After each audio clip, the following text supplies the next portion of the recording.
كان عندي 10 سنين. ساعتها ذكرياتي عن الموقف ده كانت مشوشة شوية أو مش واضحة، بس أنا هحكي لك عن اللي فاكره. عارفين إحنا المسحراتي في رمضان بيعدي على كل بيت وقت السحور.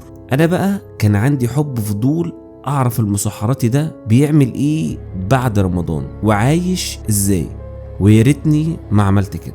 وخصوصا إن المسحراتي كان شكله غريب، يعني كان معضم وكانت عينيه بارزة بره وكان في سواد تحت عينيه، وبرغم إني كنت خايف قررت أمشي وراه وأعرف بيته. الغريب إن بيته كان بعيد عن الشارع بتاعنا، يعني في حتة مسمينها الخرابة. الخرابة دي كانت عبارة عن طوب ورملة وزلط، يعني من الآخر مكان ما ينفعش حد يعيش فيه. بيته كان عبارة عن غرفة واحدة كان فيها باب وشباك. خدني الفضول بقى إن أبص من الشباك وأشوف بيعمل إيه جوه، ولما بصيت لقيته واقف قدام التلاجة كانت مليانة أكياس سودة وما كانش فيها أي مكان تقدر تحط فيه أي حاجة، وكان قاعد بيعد كل كيس في التلاجة. خدني الفضول ومعرفش ايه اللي خلاني اخبط على الباب، ولما فتح كان شكله من قريب مرعب اكتر،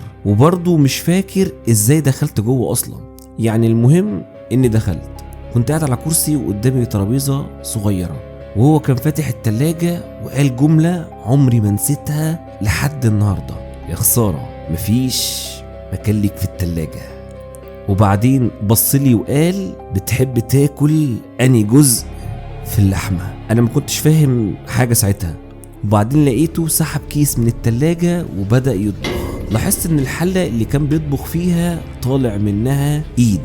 ايوه زي ما سمعت كده، كان طالع منها ايد بني ادم. ساعتها اني قررت اخرج فورا وروحت البيت، وانا كنت مرعوب لدرجة اني ما كنتش قادر اتكلم ولا كلمة واحدة عن اللي شفته. ومن ساعتها ما بقيتش اشوف المسحراتي ده تاني، ولا حتى بقيت اهوب ناحية الخرابة.